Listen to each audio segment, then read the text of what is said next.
berjalan dengan Tuhan, Tuhan benar-benar ingin memberkati kehidupan kita.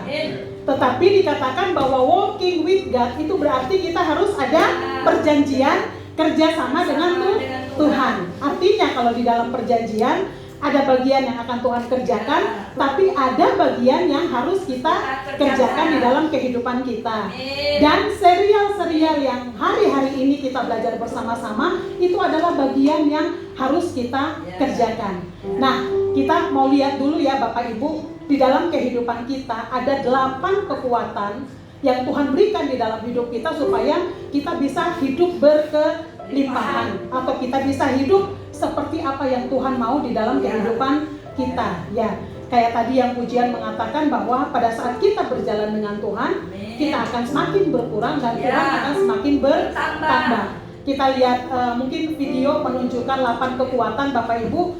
Kalau minggu keempat yang lalu, pada saat part keempat yang lalu itu dibawakan oleh Bapak Gembala pada saat ibadah 1 dan saya di ibadah 2. Penekanannya adalah tentang kekuatan kita bekerja.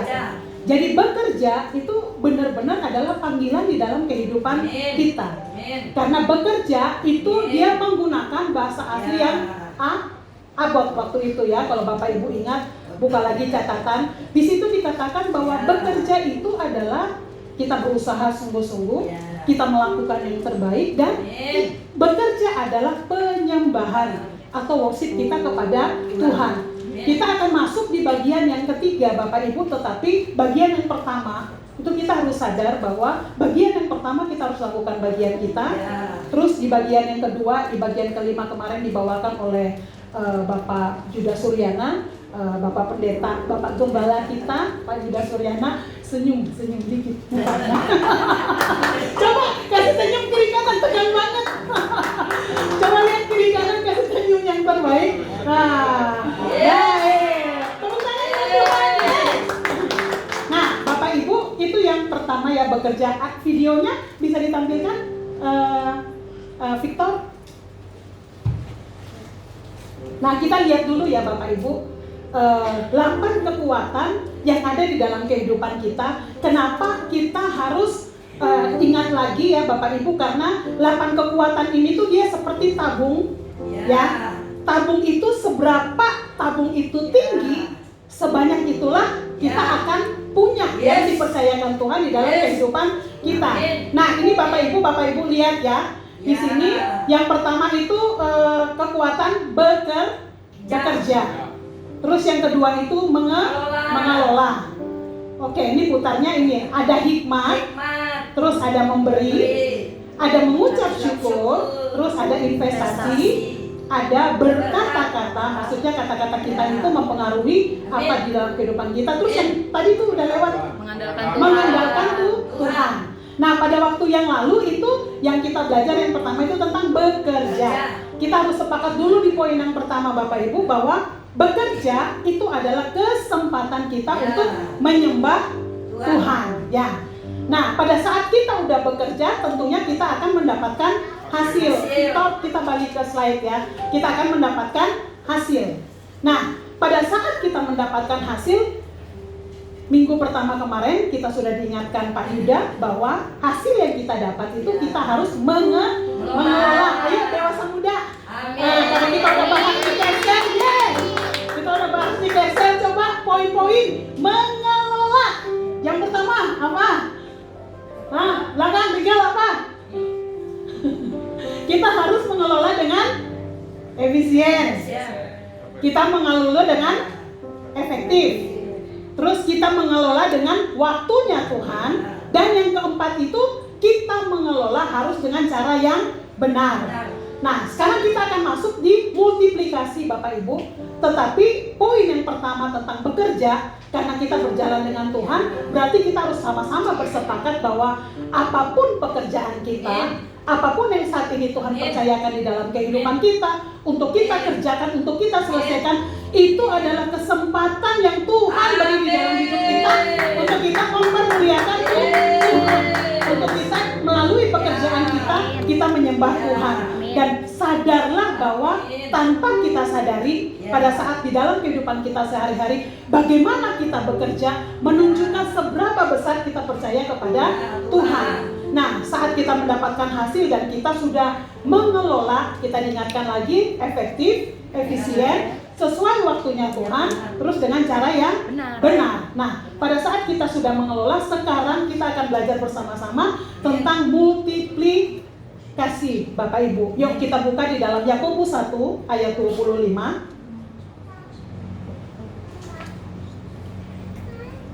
Yakobus 1 ayat 25 dikatakan, tetapi barang siapa, saya langsung aja Bapak Ibu ya biar lebih cepat. Tapi nanti saya akan minta tolong Bapak Ibu, mungkin ada yang bisa membuka dan kita lebih cepat. Yakobus 1 ayat 25 dikatakan, tetapi barang siapa meneliti hukum yang sempurna, yaitu hukum yang memerdekakan orang, dan ia bertekun di dalamnya, jadi bukan hanya mendengar untuk melupakannya, tetapi sungguh-sungguh melakukannya, ia akan berbahagia oleh perbuatannya. Bapak Ibu, di situ dikatakan bahwa apa? Poinnya?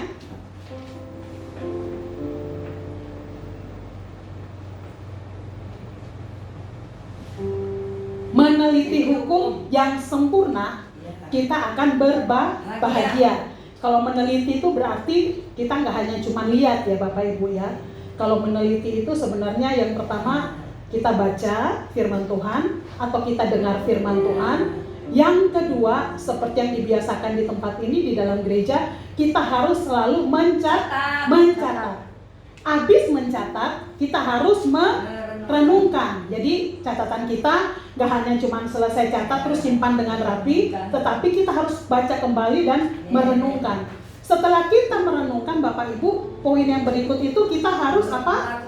Melakukan. Setelah kita melakukan, yang terakhir kita harus membagikan Bapak Ibu. Pada saat saya sedang mempersiapkan ayat ini, mempersiapkan ini ya Bapak Ibu, Tuhan ingatkan saya, kita sama-sama buka di dalam 2 Timotius 3 ayat 16. Yang udah dapat bisa baca ya.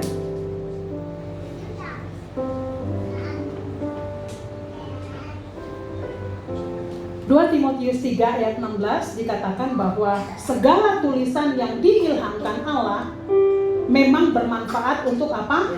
Mengajar, untuk menyatakan kesalahan, untuk memperbaiki kelakuan, dan untuk mendidik orang di dalam kebenaran. Buku panduan kita apa Bapak Ibu? Tentunya buku panduan kita adalah manual booknya apa? Alkitab. Dikatakan bahwa pada saat kita bersungguh-sungguh meneliti yang 5 tadi ya, itu di situ dikatakan bahwa kita akan apa? Diajar. Kita akan firman Tuhan akan menyatakan kesalahan untuk memperbaiki kelakuan kita dan mendidik kita untuk hidup di dalam kebenaran. Sekali lagi tadi dikatakan bahwa pada saat kita berjalan dengan Tuhan berarti kita punya perjanjian. Perjanjian itu ada yang harus Allah lakukan di dalam kehidupan kita, tapi ada juga bagian yang harus kita selesaikan. Dan 8 kekuatan yang seria yang kita bahas dari minggu-minggu kemarin ini, itu adalah bagian yang harus kita lakukan di dalam kehidupan kita, Bapak Ibu. Pada saat kita bahas tentang bekerja, sebenarnya akan ada menunjukkan tipe-tipe orang dalam bekerja ya. Kalau di dalam 2 Timotius 3 ayat 1-5, waktu lalu kita udah sama-sama belajar orang yang bekerja itu istilahnya gimana caranya bisa lakukan segala macam cara untuk dia mendapatkan keuntungan atau dia mendapatkan hasil yang banyak. Tapi di situ itu tidak menunjukkan kita sebagai orang percaya. Terus yang kedua dikatakan bahwa orang yang rajin.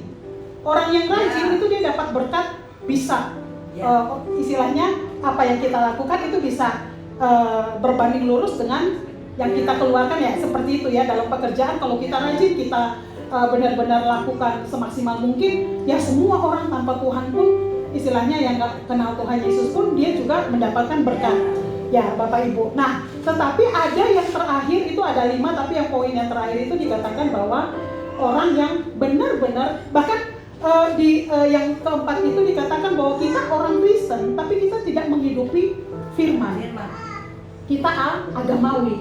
Ya, jadi istilahnya kita dengar firman, tapi di dalam hidup sehari-hari, hari Minggu kita firman, 1 minggu berikutnya kita taruhnya di belakang gitu ya. Bahkan kalau bisa orang nggak usah tahu saya orang Kristen. Karena apa? Kerjaan kita nggak benar, karena kita malu dong kalau kita orang Kristen tapi kita kerja nggak sesuai. Itu kan kadang-kadang kita sadar bahwa kalau kita salah, mempermalukan Tuhan, jadi kita ngumpet gitu. Nah, tapi yang terakhir itu dikatakan bahwa orang yang benar-benar mengandalkan Tuhan itu akan mendapatkan berkat yang berbeda. Dan itu Bapak Ibu, di sini ada 3 macam berkat ya. Kita coba belajar bersama-sama, kira-kira saat ini kita ada di posisi mana. Kebenaran firman Tuhan mengatakan bahwa bermanfaat untuk memperbaiki kelakuan ya Bapak Ibu. Jadi selama kita belajar serial ini, coba kira-kira kita ada hal mana yang harus kita beresi supaya tabung kita tinggi, supaya semakin banyak yang Tuhan percayakan di dalam kehidupan kita. Dikatakan yang pertama berkat bakul. Itu ya Bapak Ibu nanti bisa baca di dalam Ulangan 28 ayat 1 sampai 14. Berkat bakul. Berkat bakul ini yang tadi dikatakan mau tipe pekerja, mau 1 sampai 4 yang gak mengandalkan Tuhan, itu pun karena dia melakukan pekerjaan, berkat bakul juga bagi bagiannya. Berkat lumbung sama Bapak Ibu. Saat kita kerja keras, istilahnya pendapatan kita lebih besar daripada pengeluaran, otomatis kita punya apa? Budget buat lumbung. Lumbung itu artinya bisa menabung lebih, karena yang kita dapatkan, yang kita hasilkan dengan kita keluarkan itu lebih besar apa? Penghasilan. Dan yang ketiga dikatakan berkat dari surga. Yuk Bapak Ibu kita baca di dalam Ulangan 28 ayat 12. Karena ini penting ya Bapak Ibu, yang membedakan kita dengan orang-orang yang gak percaya Tuhan ya. Ulangan 28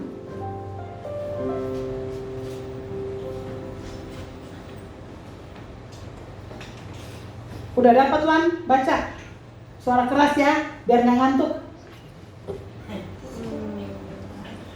Ulangan 28 ayat 1. Jangan 12 doang. Ayat 12.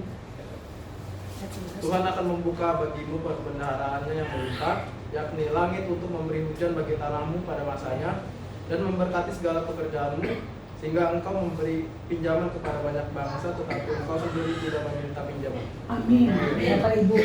Nah, di sini dikatakan berkat bakul. Kalau kita sampai di dalam berkat yang dari surga, berarti berkat bakul kita punya. Berkat tumpuk mungkin pas-pasan, tapi dikatakan kalau berkat dari surga itu artinya apa? Bisa memberkati ya Bapak Ibu. Nah itu 3 macam berkat yang Tuhan janjikan di dalam kehidupan kita. Nah, balik lagi tadi dikatakan bahwa kita berjalan dengan Tuhan itu ada perjanjian. Nah, ada 2 instrumen yang dipakai Tuhan untuk memberkati kita. Kita buka di dalam Maleakhi 3. Bapak Ibu kita baca ya untuk ayatnya. Maleakhi 3 ayat 7 sampai dengan ayat 11. Udah dapat Feb? Baca Feb, suara keras. Sejak zaman nenek moyangmu kamu telah menyimpang dari ketetapanku dan tidak memeliharanya. Kembalilah kepadaku, maka aku akan kembali kepadamu, firman Tuhan semesta alam. Tetapi kamu berkata, dengan cara bagaimanakah kami harus kembali? Bolehkah manusia menipu Allah? Namun kamu menipu aku. Tetapi kamu berkata, dengan cara bagaimanakah kami menipu engkau mengenai persembahan persepuluhan dan persembahan khusus? Kamu telah kena kutuk, tetapi kamu masih menipu aku. Ya, kamu seluruh bangsa, bawalah seluruh persembahan persepuluhan itu ke dalam rumah perbendaharaan, supaya ada persediaan makanan di rumahku, dan ujilah aku. Firman Tuhan semesta alam, apakah aku tidak membukakan bagimu tingkap-tingkap langit dan mencurahkan berkat kepadamu sampai berkelimpahan? Aku akan menghardik bagimu belalang pelahap, supaya jangan dihabisinya hasil tanahmu, dan supaya jangan pohon anggur di padang tidak berbuah bagimu, firman Tuhan semesta alam. Amin Bapak Ibu. Bapak Ibu, pada saat kita bahas tentang bekerja, dikatakan bahwa di Taman Eden itu ada 2 pohon ya. Jadi pohon kehidupan, yang kedua itu pohon pengetahuan yang baik dan pengetahuan yang jahat. Pada saat Adam taat, sebenarnya semuanya di dalam Taman Eden itu adalah miliknya. Tetapi pada saat dia gak taat, berarti dia harus bekerja keras untuk menghidupi kehidupannya. Artinya pada saat kita melakukan ketidaktaatan di dalam kehidupan kita, berarti ada yang harus kita lakukan untuk kita bisa mendapatkan bagian kita, Bapak Ibu. Dan 2 instrumen ini, Bapak Ibu, yang dipakai Tuhan untuk memberkati kita. Yang pertama dikatakan bahwa perpuluhan. Yang kedua adalah persembahan. Bapak Ibu, saat kita bicara tentang persembahan, saat kita bicara tentang perpuluhan, yang ada di dalam pikiran kita apa? Masalah nominal, masalah duit. Tapi selalu kita dengar bahwa masalah perpuluhan, masalah persembahan itu bukan isu apa? Uang. Tetapi isu apa? Ketaatan. Waktu yang lalu saat kita bahas tentang bekerja pun diingatkan bahwa kita untuk bernapas aja 1 hari kita butuh berapa banyak? 180 berapa lah ya gitu. Untuk biaya untuk kita napas hidup aja. Sebulan itu kalau nggak salah ada yang kalau lihat di Google itu 5 miliar atau 5,5 M. Kaya ya kita ya. Iya nggak sih? Punya duit 5,5 M untuk bayar ya. Kebayang nggak istilahnya kalau kita harus mengeluarkan duit sebegitu banyak untuk bayar napas? Ya, artinya apa Bapak Ibu? Yang paling penting di dalam kehidupan, kalau kita udah gak napas kehidupan berarti kita udah mati, udah selesai kita. Nah, untuk kita bisa bernapas itu biayanya sebegitu besarnya. Ya, itu Tuhan kasih secara gratis, Tuhan kasih secara cuma-cuma. Bahkan kita juga diingatkan bahwa pada saat kita sepakat berjalan dengan Tuhan, itu sebenarnya yang punya invest itu siapa sih? Tuhan. Karena semua yang ada di dalam kehidupan kita bisa bekerja, kita bisa segala sesuatu, itu semua karena Tuhan ya Bapak Ibu ya. Nah, tapi di sini dikatakan bahwa Tuhan sanggup memberkati kita, Tuhan sanggup untuk melimpahi kita dengan janji-janjinya yang tadi kita udah baca di dalam Ulangan 28, kita udah baca di dalam Maleakhi. Tetapi balik lagi, seperti Adam, ada hal yang harus dia lakukan buat kehidupannya, sama seperti kita, ada yang harus kita lakukan di dalam kehidupan kita sebagai wujud apa? Syukur kita kepada Tuhan. Dikatakan soal ketaatan, Bapak Ibu, gampang atau mudah? Taat. Gampang mudah? Susah nggak taat? Gampang atau mudah? Atau ya? Soalnya gampang atau mudah ya? Nggak ada pilihan, sama aja gitu. Sekarang kita balik Bapak Ibu. Taat gampang atau susah? Susah. Ya. Untuk bicara tentang ketaatan tidak mudah. Tetapi sebenarnya balik lagi, kalau kita mau berjalan dengan Tuhan, Tuhan akan mampukan. Kita sadari bahwa di dalam kehidupan kita punya banyak kelemahan Bapak Ibu. Tetapi firman Tuhan mengatakan bahwa di dalam kelemahanmu lah kuasa Tuhan bekerja secara sempurna. Nah, ini ya Bapak Ibu ya. Nah, tujuan untuk perpuluhan itu sebenarnya apa sih? Kalau saya ingat lagi yang bulan kemarin, itu dikatakan bahwa pada saat kita memberikan perpuluhan, sebenarnya kan ada 4 ya, kalau nggak salah ada 4 hal apa 3 hal. Bentar. Ada 4 ya, prinsip di dalam kita memberikan perpuluhan ya Bapak Ibu ya. Di situ dikatakan bahwa pada saat kita memberikan perpuluhan, itu sebenarnya kita menyatakan bahwa semua yang ada di dalam hidup kita adalah milik Tuhan. Itu yang pertama. Terus pada saat kita mengembalikan perpuluhan, di situ menyatakan bahwa apa? Kita punya hubungan partnership dengan Tuhan. Karena tadi balik lagi, ada yang harus Tuhan kerjakan, tapi ada juga yang harus kita kerjakan.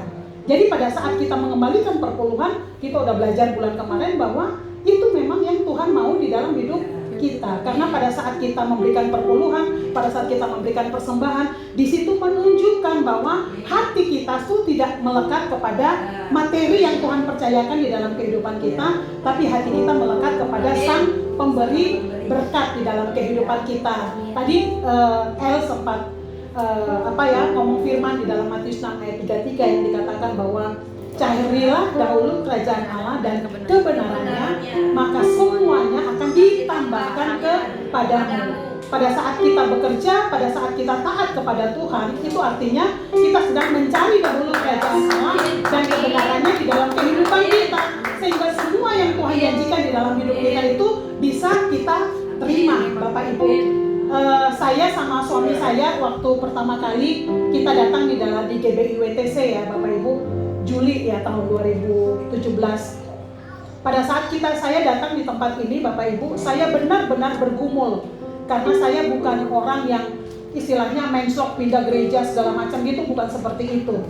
Nah, pada saat kita datang di tempat ini, saya tuh bergumul banget sama Tuhan. Saya bilang kayak pengen tahu gerejanya seperti apa, kayak tentang keuangannya. Nanti ada aja tiba-tiba itu di dalam pengumuman atau apa itu terjawab pertanyaan saya. Yang kedua, saya melihat, gereja ini punya visi ya, luar biasa. Karena waktu datang tuh ini udah pada ada ya, walaupun ini udah diganti yang baru. Saya ngelihat, gereja ini luar biasa, ada visinya. Terus saya pernah, yang ketiga, ada yang sedang saya doakan. Terus tiba-tiba saya ingat waktu itu yang doa syafaat itu Pak Yuda di tempat ini ya. Waktu Pak Yuda dulu kayaknya posisi berdiri, saya masih ingat di pojok tempat duduk saya itu di dekat El sana ya. Karena waktu itu Cia masih 2 tahunan, jadi karena takut mengganggu, saya suka duduk di pojok sana. Nah, pada saat Pak Yuda berdoa, anak-anak raja, kekayaan bangsa-bangsa, anak rohani datang, itu saya ingat, saya ketemu Pak Sabar itu 2011, karena kita ada hubungan bisnis ya, saya pakai tempat Pak Sabar untuk ini, dan waktu itu saya ingat banget Pak Sabar ngajak, Bu, nanti kalau sekali-sekali itu ibadahnya udah di sini, sekali-sekali kalau Ibu bisa nanti Ibu datang ya ke gereja kami. Jadi pada saat kan saya juga nggak mau, maksudnya waktu Pak Sabar ajak, saya ngerasa itu kan basa-basi aja gitu. Tetapi pada saat Pak Yuda doa dan saya dengar itu, saya udah ibadah yang kesekian kali, 4 kali apa 5 kali, anak rohani datang. Itu saya ingat Pak Sabar. Pak Sabar tuh 2011, berarti 6 tahun sebelumnya itu Pak Sabar ajak itu, berarti 6 tahun kemudian saya datang. Berarti saya disebut sebagai anak rohani karena Pak Sabar sebagai pemimpin di tempat ini. Tapi pada saat kita ikut ibadah, ada satu yang sangat mengganggu kami, saya dan suami waktu itu. Tapi ternyata dia masing-masing, saya kayaknya kayak kurang pas gitu ya, tiap kali mau persembahan, maaf ini harus dibuka. Tapi karena itu yang memang akhirnya Tuhan kasih pengertian, pemahaman, dan iya.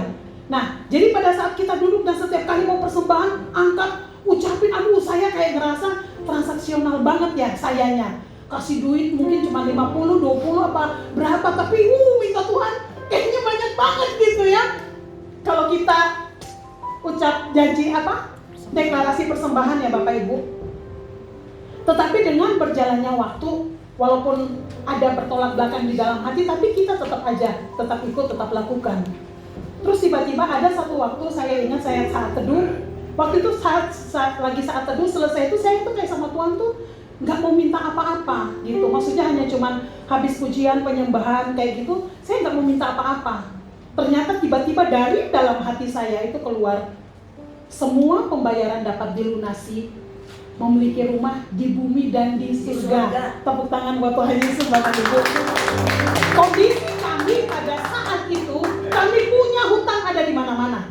Kami benar-benar saat itu punya hutang di mana-mana. Ada di kakak saya, utang di segala macam, bahkan semua aset yang bisa kita jaminkan untuk bisa dapat keuangan gitu. Karena ada proyek yang jalan, kita saldonya kurang, kan gimana caranya proyek selesai kan? Kalau kita kerja di perusahaan itu kan setelah proyek selesai pun nanti ada berita acara, lama lagi itu invoice masuk baru kita dibayar. Jadi untuk operasional dan overheadnya sungguh luar biasa, dan kami nggak punya modal untuk membiayai itu, dan kami gimana caranya kami harus selesaikan itu Bapak Ibu.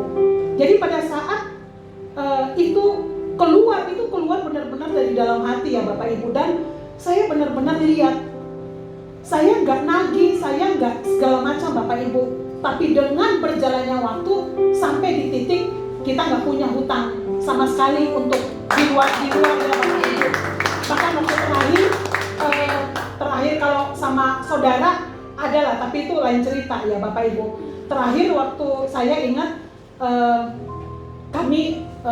cicilan kami yang terakhir itu mobil Brio, dan mobil Brio itu 2019 kami ambil dan cuma 3 tahun, dan itu bisa terselesaikan, dan itu lagi pandemi ya Bapak Ibu ya, tapi itu Tuhan benar-benar bisa kasih jalan keluar dan itu bisa terselesaikan. Di situ baru saya ngerasa bahwa Bapak Ibu, pada saat kita berkata-kata, jangan pernah kita anggap itu biasa. Karena ternyata di dalam 8 kekuatan untuk kita mendapatkan maksimal dalam kehidupan kita, salah satu adalah berkata-kata.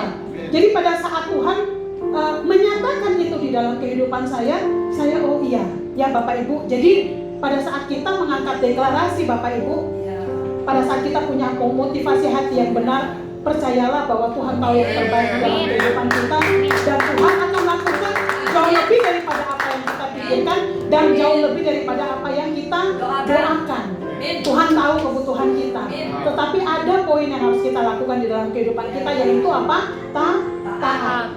Bapak Ibu, kalau sekarang di media sosial banyak pendapat-pendapat perpuluhan itu karena perjanjian lama segala macam. Saya pernah ngalamin itu Bapak Ibu. Waktu saya kuliah, saya punya dosen teologi perjanjian lama. Dia orang tinggal di Amerika, kan Amerika kan udah bebas. Jadi dia benar-benar ngajarin kami untuk perpuluhan itu enggak.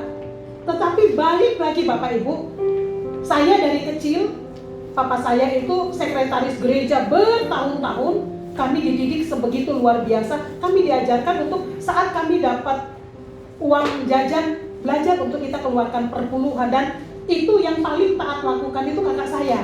Kakak saya yang sekarang ada di Surabaya. Tapi di situ Bapak Ibu saya melihat Tuhan gak main-main. Kakak saya itu benar-benar Tuhan berkati secara luar biasa. Bahkan saat di dalam keluarga Bapak Ibu ada hal-hal yang membutuhkan biaya yang sangat besar.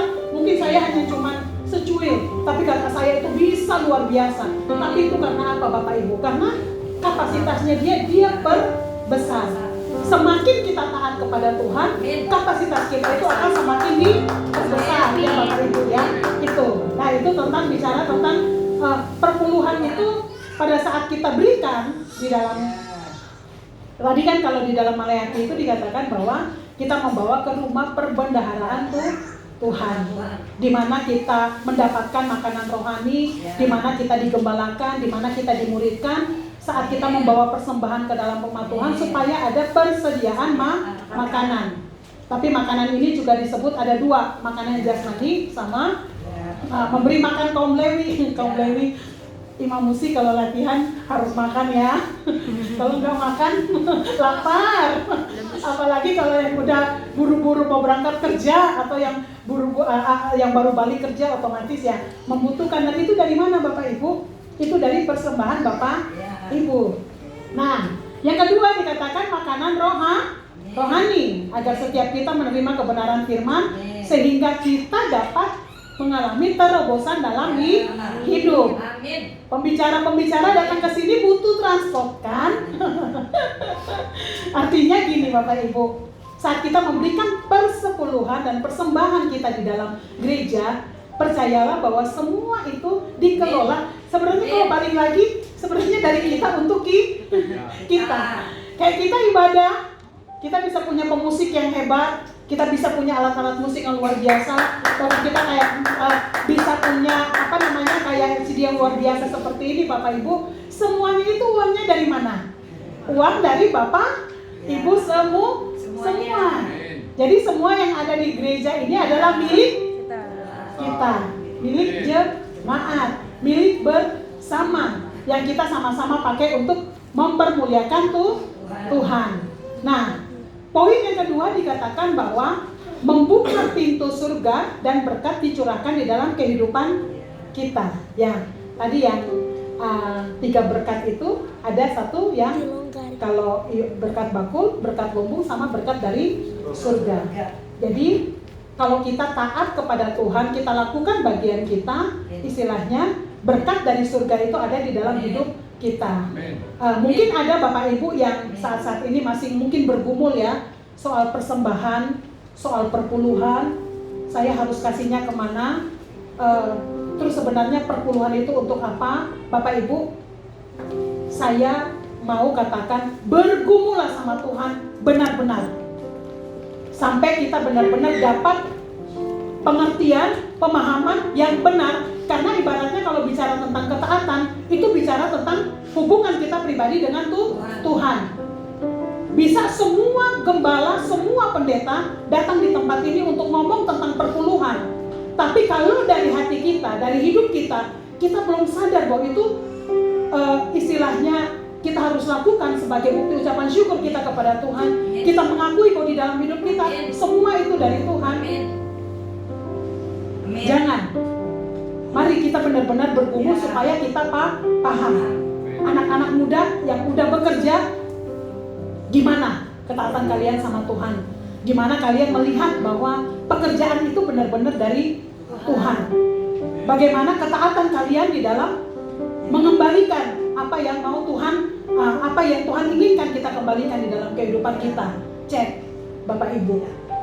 Saya waktu lalu sempat ada ditanyakan oleh seseorang, dia nggak bareng-bareng kita. Dia pernah tanya sama saya, Kak, kalau saya kan nggak bergereja di Cilegon, saya bergereja, saya online, dan saya diberkati.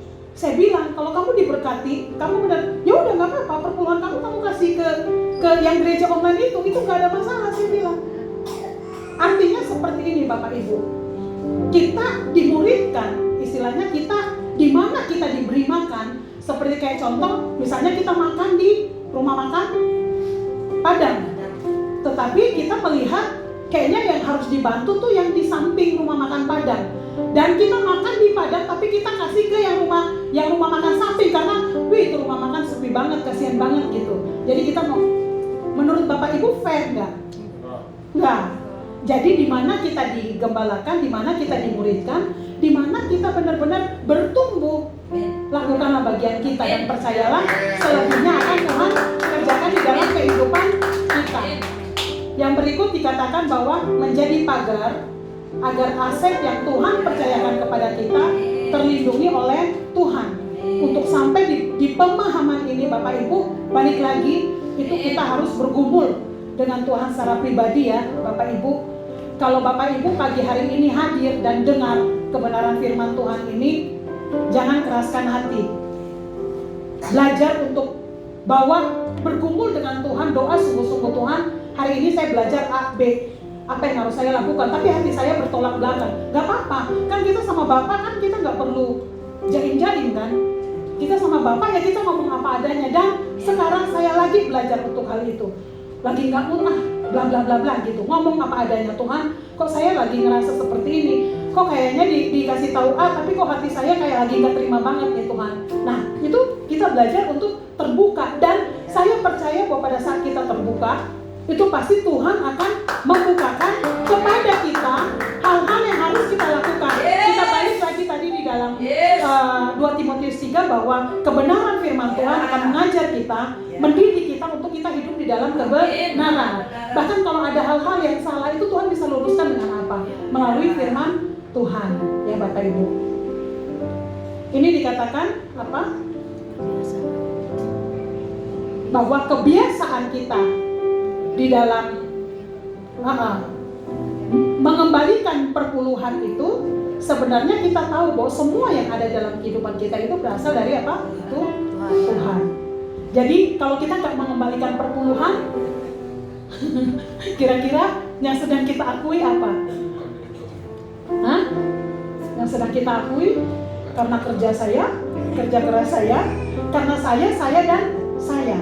Tetapi pada saat kita mengembalikan perpuluhan, kita memberikan persembahan, kita sedang mengakui bahwa kita tidak melekat kepada berkat secara materi, tetapi kita melekat dan kita mengakui bahwa Tuhan yang memberikan segala sesuatunya di dalam hidup kita. Dan instrumen yang kedua dikatakan bahwa persembahan.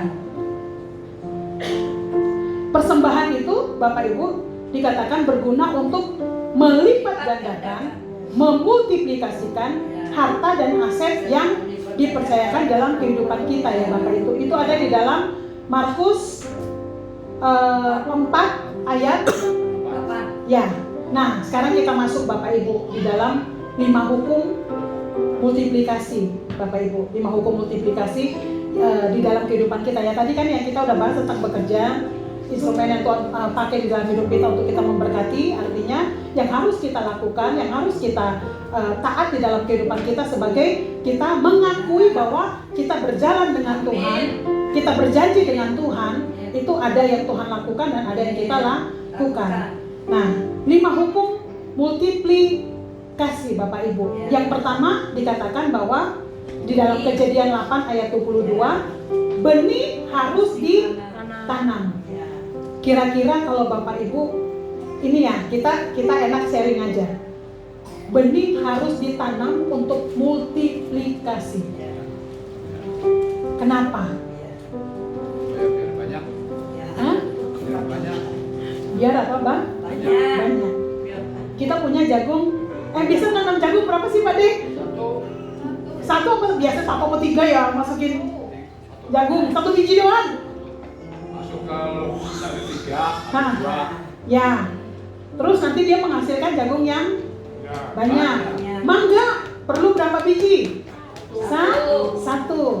Tapi dia harus dimasukin ke dalam tanah, baru dia bisa bertumbuh. Nah, dikatakan bahwa benih harus ditanam. Kalau kita punya benih, terus kita rohani banget nih Bapak Ibu, naruhnya di atas mimbar ya. Kira-kira dia tumbuh nggak? Hah? Nggak tumbuh. Tetapi dikatakan benih harus ditanam. Bapak Ibu, waktu saya sedang merenungkan tentang benih harus ditanam, saya tiba-tiba ingat dengan khotbah dari Kosen. Itu 2 tahun lalu apa 3 tahun lalu, kan Kosen udah lama ya gak datang ke sini. Saya benar-benar ingat kata-katanya yang seperti ini. Dia bilang, biasanya di dalam kehidupan kita, pada saat kita mau dipakai Tuhan untuk luar biasa, dia bilang untuk benar-benar bisa, kayak dia bilang apa sih namanya waktu itu, biji sesawi yang kecil, itu pada saat dia ditanam, baru dia bisa bertumbuh menjadi pohon yang besar. Artinya waktu itu saya ingat banget, pada saat kita ditanam, itu berarti kan kita dimasukkan ke dalam tanah, terus kita ditutup. Artinya, untuk kita bertumbuh berarti harus ada yang mati di dalam kehidupan kita. Ya, istilahnya kita nggak bisa bertumbuh, kita nggak bisa multiplikasi kalau ada hal-hal di dalam kehidupan kita nggak kita lepaskan, nggak kita tanam supaya biar Tuhan yang bekerja di dalam hidup kita. Pada saat kita mengakui bahwa di dalam hidup kita ini semuanya dari Tuhan, sebenarnya itu kita sedang menanam. Siapa sih yang nggak butuh uang? Kita butuh. Saya pernah sharing ya sama ada teman, dia katakan kayak gini, Kak, gaji sekian, pengeluaran untuk cicilan rumah sekian Kak, kami harus berikan orang tua. Intinya seperti itu. Intinya dia bilang semua dari bayar-bayar itu cuma sisa sekian. Kak, kalau aku harus memberikan perpuluhan, itu berarti kurang. Dia bilang seperti itu. Pada saat itu saya bilang, kamu balik, kamu bergumul dengan Tuhan. Kenapa Bapak Ibu? Pada saat kita harus memberikan perpuluhan itu, sebenarnya kan di situ kita benar-benar mengakui bahwa hidup kita adalah milik Tuhan. Kalau kita masih ada bergumul karena kita merasa kurang Bapak Ibu, itu sebenarnya yang Tuhan mau bangkitkan di dalam hidup kita adalah iman percaya kita kepada Tuhan. Jadi bukan soal nominal yang membatasi kita Bapak Ibu, tetapi yang membatasi kita adalah pikiran kita. Saya ingat Bapak Ibu, waktu dulu sebelum saya istilahnya menikah, saya pelayanan, pada saat saya pelayanan, saya punya istilahnya gaji, ya, love gift lah sebutannya. Love gift itu sebagai full timer itu nggak seberapa Bapak Ibu. Dan dari dulu saya selalu ada dengan anak-anak muda, anak-anak youth. Tapi waktu itu kan saya usianya usia kuliah. Jadi yang saya bawahi ini banyaknya anak SMA, banyak anak SMP gitu. Dulu suami saya waktu di Sukabumi juga dia tahu karena saya pernah praktek di Sukabumi. Pada saat saya mengajak anak-anak ini untuk makan, yang bayar siapa Bapak Ibu? Otomatis saya. Dan saat itu saya diingatkan Tuhan, saya kalau telepon papa saya pasti bisa langsung transfer, bisa langsung kasih. Tetapi waktu itu saya dibawa Tuhan untuk coba belajar beriman kepada Tuhan. Dengan apa yang saya dapat yang sedikit itu, tetapi saya dipaksa untuk saya harus memberkati. Coba saya lihat apa yang akan Tuhan kerjakan Bapak Ibu. Saya pernah kurang lebih sama sekali nggak punya uang. Sama sekali saya nggak punya uang. Dan waktu itu sekitar 3 harian, sama sekali istilahnya mau nyari receh juga nggak ada. Saya anak kos, ya Bapak Ibu. Bahkan motor untuk isi bensin pun saya nggak punya sama sekali. Tetapi Bapak Ibu tahu pada saat dalam kondisi seperti itu, Tuhan nyatakan waktu pagi saya dikasih sama teman kamar makan. Siang entah ada entah dari ibu kos atau segala macam. Malam itu berturut-turut 3 hari Bapak Ibu, saya selalu diajak ada teman gereja untuk datang, kadang ngasih makanan atau kadang keluar makan, seperti itulah. Jadi intinya pada saat itu dalam saya usia masih anak kuliah, itu Tuhan ajarin, karena saya itu waktu itu diingatkan bahwa saya gak akan bisa bagi apa-apa kalau saya gak pernah mengalami Tuhan di dalam kehidupan saya. Dan itu sebenarnya menimbulkan salah paham juga sama papa mama saya. Karena waktu itu papa mama saya karena ngerasa kok itu anak gak pernah telepon untuk minta uang. Karena saya juga gak pernah jelasin ke mereka bahwa saya sedang belajar untuk beriman kepada Tuhan. Jadi papa saya itu kayak ngerasa itu anak gak pernah, intinya gak pernah ya kayak seperti itu ya Bapak Ibu ya.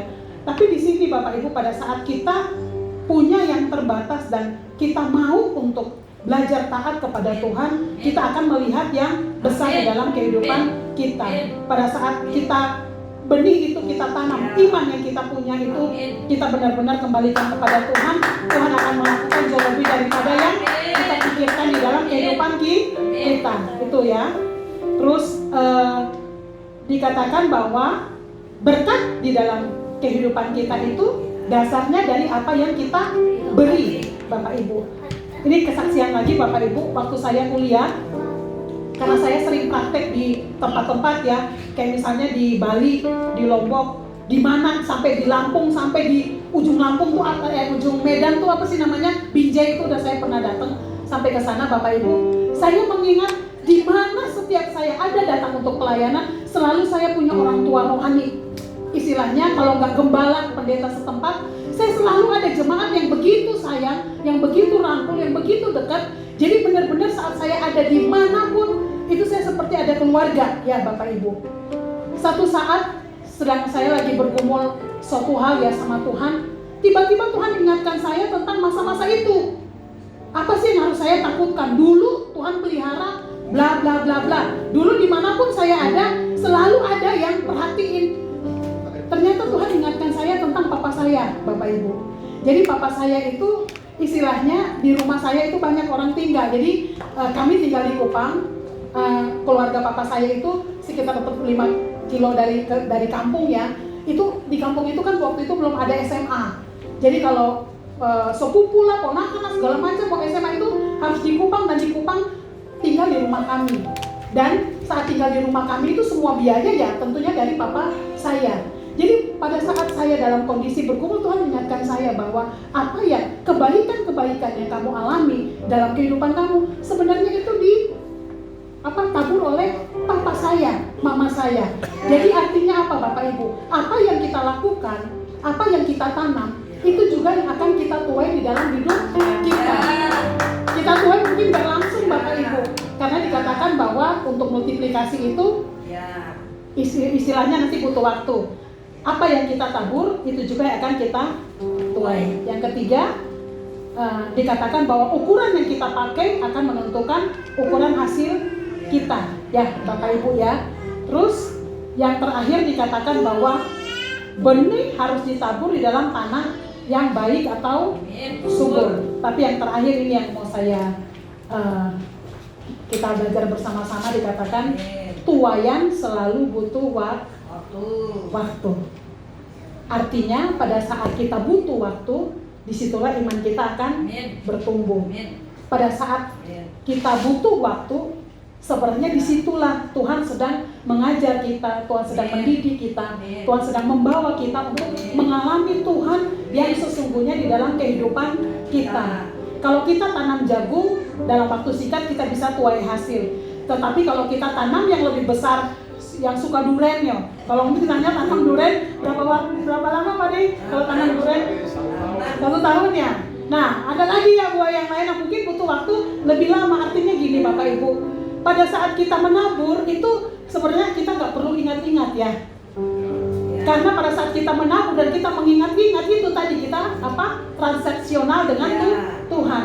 Tetapi pada saat kita menabur, nanti Tuhan yang akan bekerja dengan caranya, dan Tuhan yang akan memberikan pertumbuhan di dalam kehidupan kita.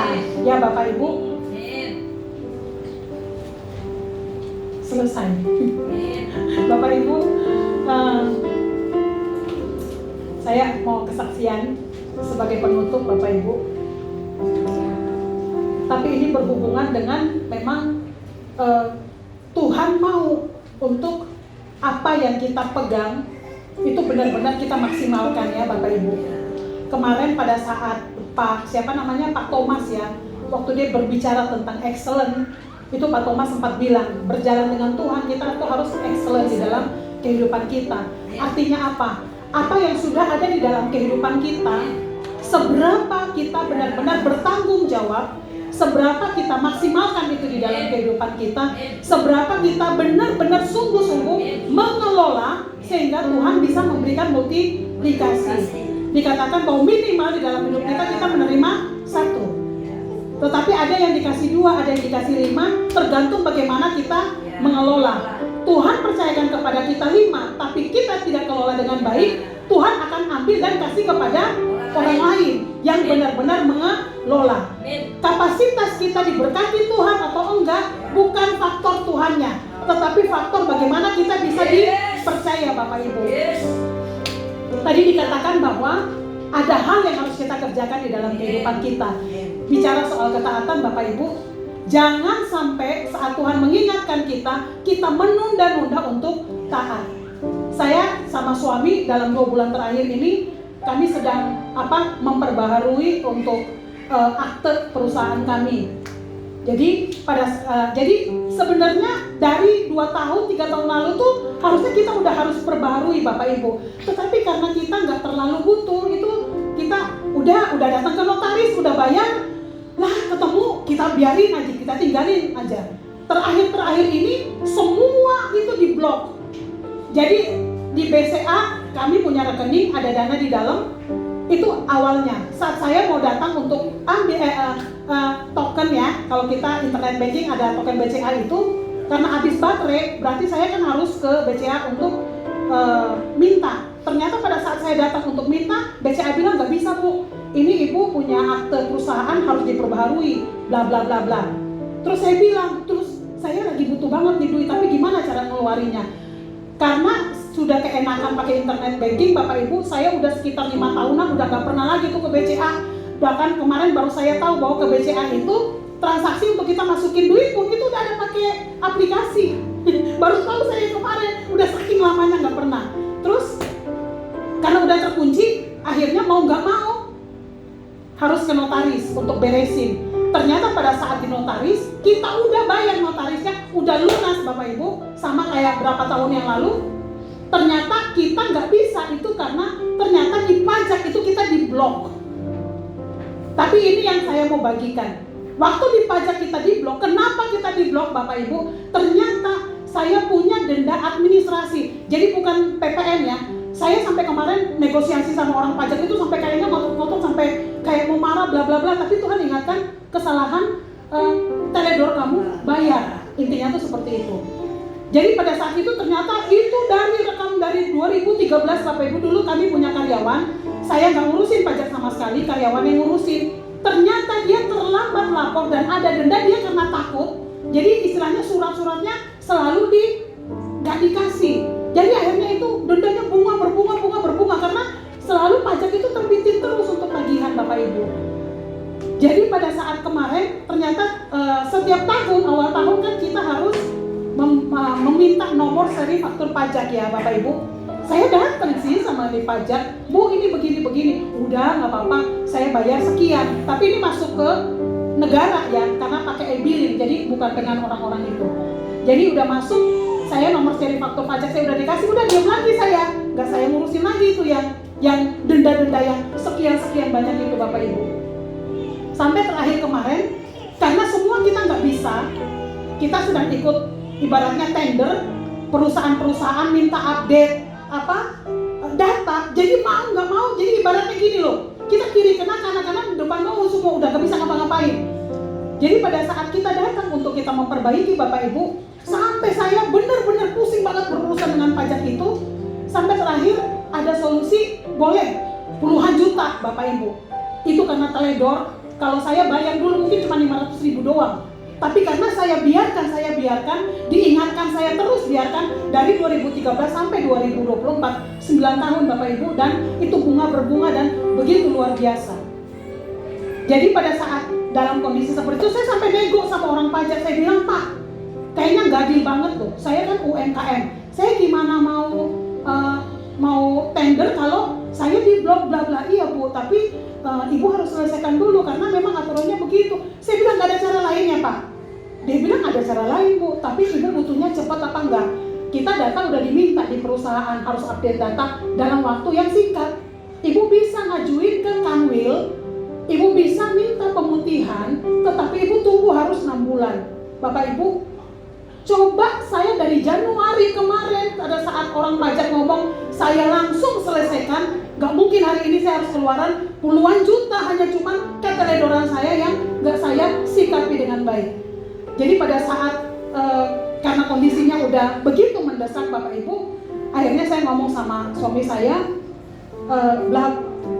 karena memang udah gak ada cara, ternyata dia bisa kasih solusi, boleh cicil, tapi harus ada aset kami yang kami taruh di pajak. Saya bilang sama suami saya, gak apa-apa, BPKB pick up, masuk aja pajak, gak apa-apa lah. Kan itu intinya bisa nutupin bla bla lah, intinya gitu. Kami ngajuin Bapak Ibu, semua data udah kami siapin, udah kami masukin. Ternyata 2 hari kemudian saya ditelepon sama orang pajak, Bu, ke kantor ya Bu. Waduh, saya mikir ke kantor ini pasti ternyata benar. Saya ke kantor Bapak Ibu, ternyata dia bilang, Bu maaf, ternyata setelah mereka telusuri jejak rekam perusahaan kami dinyatakan sehat. Jadi Ibu gak bisa nyicil. Saya bilang lagi, Pak, saya gak mau ngutang hanya untuk dana administrasi. Masa sih kayak gini nih negara bla bla bla gitu ya. Kalau misalnya saya makan PPN gak apa-apa, saya makan PPH gak apa-apa. Ini semua kita clear kok Pak. Cuma dana administrasi aja masa sih harus puluhan juta. Udah sih setengah aja. Terus dia bilang gini, Bu, keputusan tuh gak ada di saya. Saya juga pengen bantu banget Bang Ibu, kata dia. Ih, mau nangis sayangnya.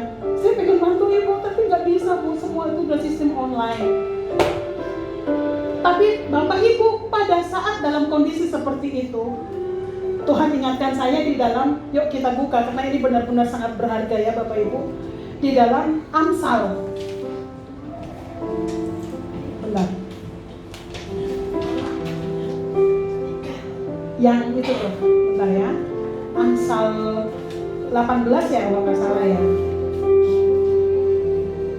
Amsal 25 ayat 25. Bagaimana kita bereaksi, itu akan menunjukkan siapa Tuhan yang ada di dalam hidup kita Bapak Ibu. Amsal 25 ayat 25. Firman-Nya mengatakan seperti ini. Seperti mata air yang keruh dan sumber yang kotor, demikianlah orang benar yang khawatir di depan orang fasik. Bapak Ibu, waktu saya dalam posisi seperti itu, tapi saya masih tetap bersyukur pada saat saya negosiasi dan saya nggak bisa dibantu dari pajak karena pengajuan segala macam ditolak. Di situ saya bilang, oke Pak, nggak apa-apa, tapi saya butuh waktu mungkin sekitar 2 harian untuk saya membereskan itu, karena bukan uang yang sedikit yang harus kami keluarkan untuk membayar keteledoran ini. Tapi di waktu saya ngomong seperti itu, orang pajaknya, oke Bu, pokoknya gimana pun nanti saya akan bantu.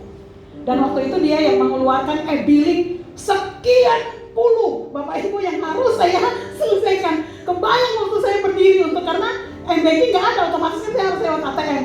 Itu angkanya satu e-billing aja angkanya ada 15 apa 16. Kebayang Bapak Ibu, luar biasa. Tapi supaya Bapak Ibu tahu, pada saat saya berdiri, saya membayar satu e-billing aja, itu saya merasa ada sukacita yang luar biasa Bapak Ibu. Artinya apa Bapak Ibu? Karena saya teledor, saya nggak taat waktu diperingati, saya harus membayar sebegitu banyak berlipat-lipat kali yang seharusnya itu saya nikmati dengan keluarga saya.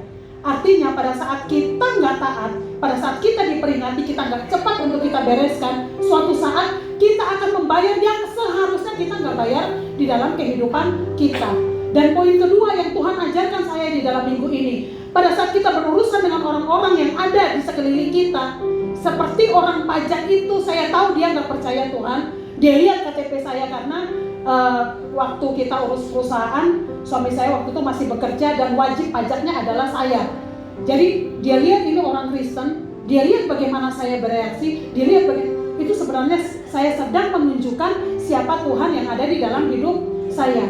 Jadi pada saat saya selesai dan saya merasa menang, sukacita yang begitu luar biasa. Jadi saya ngerasa bahwa kalau kita orang benar khawatir di depan orang-orang fasik, bagaimana kita mau menceritakan kebesaran Tuhan kepada mereka? Artinya Bapak Ibu, bagaimana kita bekerja, bagaimana kita mengelola, bagaimana kita berinteraksi dengan sekeliling kita, sebenarnya di situ akan melihat siapa Tuhan di dalam hidup kita. Pada saat Tuhan mengingatkan kita ada hal-hal yang harus kita bereskan dalam hidup kita, taatlah, supaya kita tidak membayar seperti saya, membayar jauh lebih besar dari yang tidak harus saya keluarkan. Tuhan Yesus memberkati. Amin. Nah, kita angkat pujian dari refnya ya.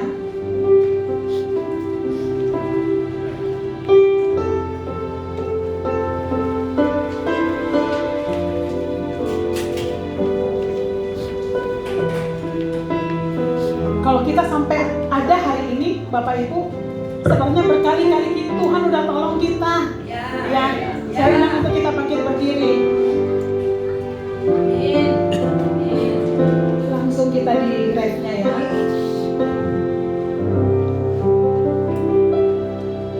Berkali-kali kau menolong,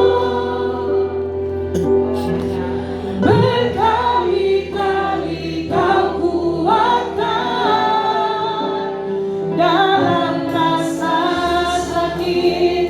Engkau ada, Yesus setia.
Bapak Ibu?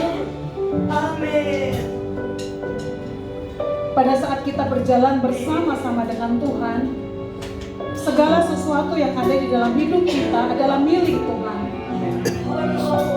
Pada saat kita berjalan dengan Tuhan, ada perjanjian yang harus kita sepakati bersama-sama di dalam hidup kita. Saya tidak tahu apa yang saat-saat ini sedang Tuhan ajarkan di dalam kehidupan kita semua. Mungkin bukan tentang keuangan, tapi tentang ketaatan di dalam hal yang lain. Mungkin ada kelemahan-kelemahan kita yang Tuhan inginkan kita segera bereskan di dalam kehidupan kita, supaya kehidupan kita lebih memancarkan Tuhan, lebih memancarkan siapa Tuhan di dalam kehidupan kita. Saya sadari bahwa pada saat dalam minggu ini sedang menghadapi hal yang Tuhan izinkan. Sebenarnya saya sedang menerima janji Tuhan bahwa semua pembayaran dapat dilunasi. Bahkan hutang-hutang saya, pajak yang saya nggak pernah anggap itu sebagai hutang, Tuhan pengen untuk saya bereskan itu sebersih-bersihnya. Kenapa Bapak Ibu? Karena Tuhan mau apa yang kita dapatkan benar-benar bisa memancarkan siapa Tuhan yang kita sembah di dalam kehidupan kita. Tuhan gak mau kita kompromi, Tuhan gak mau kita lakukan hal-hal yang menyakiti hati Tuhan. Dan Tuhan mau di dalam hidup kita, di dalam keseharian kita memancarkan Tuhan yang sesungguhnya di dalam hidup kita. Tuhan, pada saat kita mau belajar taat, ada rasa sakit yang mungkin begitu luar biasa. Tapi biarlah kita datang kepada Tuhan, Roh Kudus yang akan memampukan kita, menguatkan kita untuk kita melakukan apa yang menjadi kehendak Tuhan di dalam kehidupan kita. Berkali-kali Tuhan menolong kami. Berkali-kali Kau menolong. Berkali-kali Kau kuatkan dalam rasa sakit. Engkau ada, Yesus setia.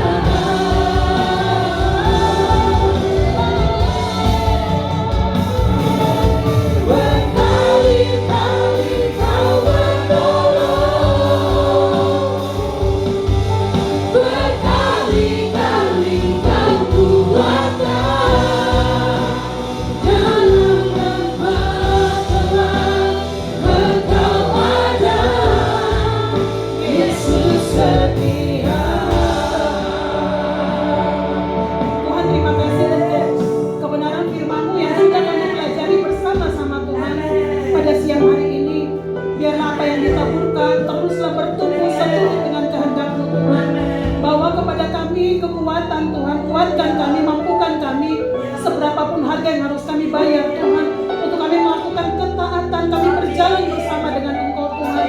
Tuhan, Engkau melihat setiap kebutuhan setiap jemaat-Mu di tempat ini Tuhan. Biarlah mereka datang dan pulang dalam keadaan yang berbeda Tuhan. Mereka pulang membawa damai sejahtera, mereka pulang membawa sukacita, mereka pulang Tuhan membawa berkat yang berlimpah yang daripada Engkau Tuhan. Terima kasih Tuhan untuk kehadiran di tengah-tengah kami. Terima kasih untuk setiap kami yang Kau izinkan kami melayani Engkau Tuhan. Melayani Engkau Tuhan, kami menyadari bukan karena kami Tuhan, semata-mata karena suatu kehormatan yang daripada Engkau Tuhan. Berkati setiap anak-anak-Mu Tuhan yang melayani Engkau Tuhan pada pagi hari ini, setiap kami yang hadir pada pagi hari ini Tuhan. Terima kasih, segala pujian syukur bagi Engkau Tuhan. Mari kita mengangkat tangan kita siap menerima berkat yang terbaik daripada Tuhan, berkat kasih karunia dan anugerah yang sempurna daripada Allah Bapa,